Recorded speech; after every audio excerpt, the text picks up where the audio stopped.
My fiancée broke my heart when she said, "I can't come today. I have something important to do." It was the fourth time this month. Then that night, a friend casually told me that she had been seen at her ex's apartment. The next day, I sent her a bouquet along with a card, and the panic on her face after reading it revealed more than any words could. I'm 27, and until 3 weeks ago, I thought I had my life figured out.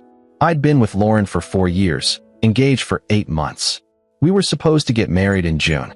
I work remotely as a financial analyst, which means I'm home a lot, and honestly, I thought that made our relationship stronger. I could be present, available, supportive. Lauren worked at a boutique marketing firm downtown. She'd always been ambitious, driven, the kind of person who had a 5-year plan color-coded in 3 different notebooks. I love that about her. She was beautiful, sure, but it was her determination that first caught my attention at a mutual friend's barbecue 4 years back. She told me that night she was going to run her own agency someday, and I believed her. The problem started subtly. Around mid-February, she began canceling plans. First, it was dinner with my parents. "Something came up at work, babe. I'm so sorry." My mom had spent all afternoon making Lauren's favorite lasagna. Then it was our usual Friday movie night. The team needs me to stay late for this pitch. I'd already bought the tickets, already picked up her favorite candy. I ended up going alone, sitting in that dark theater with an empty seat next to me. But then it became a pattern. February 18th. Can't make it to your brother's birthday. Client emergency. My brother had specifically asked if Lauren was coming because he wanted to announce his own engagement that night. February 24th. I have something important to do tonight. Rain check. We were supposed to go to this new restaurant that had a 3-month waiting list. March 3rd. Sorry, can we reschedule our date? I'm swamped. This was supposed to be our anniversary dinner. For years together. I'd bought her a necklace, had it engraved with our initials. March 10th. I can't come today. I have something important to do. That last one was supposed to be our engagement photo shoot. We'd booked the photographer 3 months in advance. Paid a $200 deposit. Lauren called me 2 hours before we were supposed to meet at Riverside Park. "I'm really sorry," she said. "But something came up and I just can't make it today." "Lauren, we scheduled this months ago." "The photographer." I know. I'll pay the cancellation fee. I have something really important I need to handle. More important than us." Silence. Then, "That's not fair. What's going on? You've been distant for weeks. You barely talk to me anymore." "I'm just stressed with work. You know how it is." Her tone had that edge to it, the one that said the conversation was over. I let it go. I rescheduled the photo shoot. I told myself she was just going through a rough patch at work. But deep down, I knew something was wrong. That night, I was playing video games around 9 p.m. when my buddy Chris texted me. "Chris, hey man, weird question. Is Lauren cool with you? Just saw her going into the Heights apartments on Westbrook." I stared at the message. The Heights apartments. I knew those buildings. Lauren's ex, Andrew, lived there. She'd pointed it out once when we drove past last summer. Me? She's working late tonight. Why? Chris, oh, NVM then. Just thought I saw her, but maybe not. Me? You sure it was her? Chris, pretty sure. She was with some tall guy? They went into the south building. Look man, I don't want to start anything, but I thought you should know. I sat there staring at my phone for 10 minutes. I wanted to call her, demand an explanation, but another part of me told me to wait. To think rationally. Except I couldn't think rationally. I didn't sleep that night.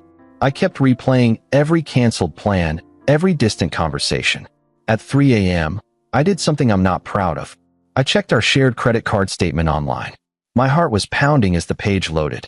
February 18th, Mario's Italian Bistro, $87.43. February 24th, The Wine House, $62.19. March 3rd, Mario's Italian Bistro, $91.67. Mario's was our place. Or at least, I thought it was. We'd gone there on our first anniversary, but I hadn't been there with her in months. And the Wine House. That was a bar near the Heights apartments. I felt sick. The next morning, Lauren texted me around 10 a.m. like nothing was wrong. "Lauren, good morning Red Heart, sorry again about yesterday. Make it up to you this weekend." I stared at the message. Part of me wanted to confront her right then, but I needed to be sure. I needed proof. Me? Yeah, sounds good. I spent that entire day planning. If she was cheating, I needed to know for certain before I blew up my entire life. So I did something I never thought I'd do. I ordered flowers. Not just any flowers. A bouquet of white lilies, her favorite. I had them delivered to her office that afternoon with a card tucked inside. The card was simple, typed out so she wouldn't recognize my handwriting. I know about Andrew. We need to talk. A friend. I didn't sign it. I didn't need to. If she was innocent, she'd call me confused. If she was guilty. My phone rang 30 minutes later. It was Lauren, and her voice was pure panic. Did you send me flowers? She asked immediately. No hello, no warmth. What? No. What? Someone sent me flowers with a weird card, and she stopped. I could hear her breathing hard. Never mind. It's probably nothing. What did the card say? Just nothing. Some weird prank probably. But her voice was shaking. Lauren, what's going on? Nothing. I have to go. She hung up. I sat there holding my phone, and for the first time in 4 years, I didn't recognize the woman I was supposed to marry. Update 1. Lauren didn't come home that night. She texted around 7 p.m. saying she was staying at her friend Bella's place because she needed space to think. I didn't push. Honestly, I was relieved. I called Chris and asked him to tell me everything he'd seen. He felt terrible, but he gave me details. Lauren had been wearing the black dress I'd bought her for Christmas. She was laughing, hanging onto some guy's arm as they walked into the building. He didn't get a clear look at the guy's face, but he was tall, dark hair, athletic build. Andrew fit that description perfectly. I'm sorry, man, Chris said. I wasn't sure if I should even tell you. No, I'm glad you did. That night, I went through everything. Her laptop was still at the apartment. She'd left in such a hurry she'd forgotten it. I know, invasion of privacy, but at that point, I was past caring. Her email was open. I scrolled through until I found a thread from 3 weeks ago. The subject line, good to hear from you. It was from Andrew. I clicked it open and read through the entire exchange. It started casual. He'd reached out congratulating her on the engagement. She'd responded politely. But then the emails got longer. More personal. They started reminiscing about the good times, about trips they'd taken, inside jokes they'd shared. Then, February 16th. Would love to catch up in person if you're free. Coffee. Her response, I'd like that. February 18th. The day she canceled on my parents. There was an email from Andrew. Last night was amazing. I forgot how easy it is to talk to you. I've missed this. Her response, I've missed it too. More than I thought I would. I felt like I was going to throw up. The emails continued. They met for drinks. Then dinner. Then she was going to his apartment, just to see his new place. March 10th, the day of our photo shoot, Andrew had written, can't wait to see you today. 7 p.m. still work. She'd responded with a heart emoji. I closed the laptop and just sat there in the dark. For years, we'd built a life together. We'd picked out wedding venues, tasted cakes, argued about whether to have a DJ or a live band. And she'd thrown it all away for her ex-boyfriend. I didn't cry. I just felt empty. Update 2. Lauren came back the next afternoon. She walked in like she was walking into a trap, her eyes darting around, her purse clutched tight to her chest. We need to talk, she said. Yeah, we do. She sat down on the edge of the couch, not relaxing into it. That card, it freaked me out. What card? I kept my voice even. The one with the flowers. Someone knows, someone thinks. She stopped, biting her lip. Someone thinks what, Lauren? Nothing. It's just some awful prank. But she wouldn't look at me. I pulled out my phone and opened the credit card statement. I turned the screen toward her. Mario's. February 18th. You told me you were working late that night. Her face went pale. I can explain. The wine house. March 3rd. You canceled our date. It's not what you think. I read the emails, Lauren. My voice cracked. I read every single one. You've been seeing Andrew for a month. The silence was deafening. She didn't deny it. She just sat there, tears streaming down her face, and nodded. How could you? I asked. I don't know, she whispered. It just happened. He reached out, and we started talking, and it felt like old times, and I got confused. You got confused? I stood up. You got confused about whether you wanted to marry me or be with your ex? She flinched. We didn't sleep together. Do you think that makes this better? I was yelling now. You've been emotionally cheating on me for a month. You canceled our engagement photos to see him. You lied to my face over and over.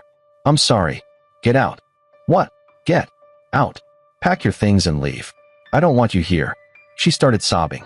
Please, we can work through this. No. We can't. Because I'll never trust you again. And you know what the worst part is?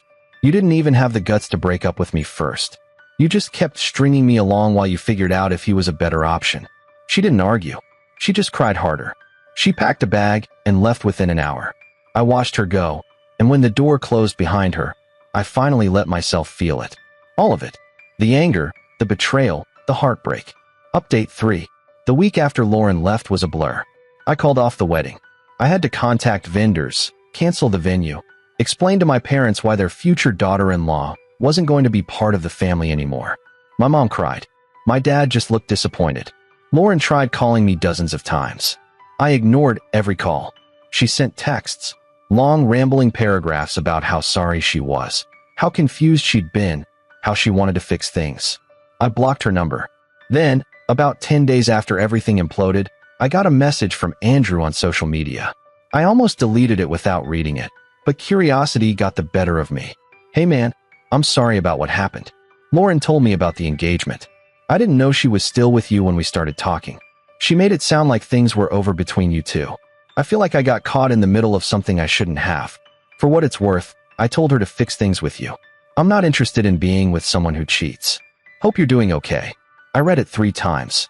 Part of me wanted to believe him, but it didn't matter. Lauren had made her choices. Final update. It's been 2 months now. I moved out of the apartment we shared. Too many memories.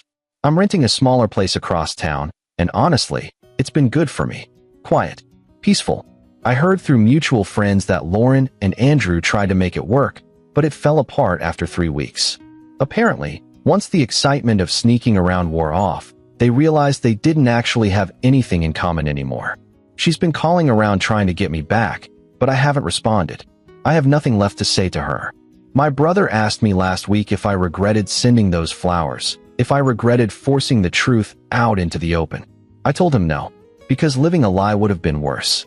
Marrying someone who didn't respect me enough to be honest would have been worse. Some days are harder than others. I still catch myself wanting to text her about something funny I saw, or start to tell her about my day before I remember she's not part of my life anymore. But it gets easier. I don't know if I believe in closure, but if this is it, I'll take it. I deserve better than someone who can't choose me. And one day, I'll find someone who will. Edit 1. A lot of people have been asking if I ever got the deposit back from the photographer. I did actually. She was really understanding about the situation and only kept a small cancellation fee. Edit 2. For those wondering if Lauren ever found out I sent the flowers, yeah, she did. She confronted me about it a few weeks after everything went down. I didn't deny it. She called it manipulative. I called it efficient. We haven't spoken since. Edit 3. I kept the ring. I know some people say to return it or sell it, but I'm holding on to it for now. Maybe one day I'll be ready to let it go. Just not today.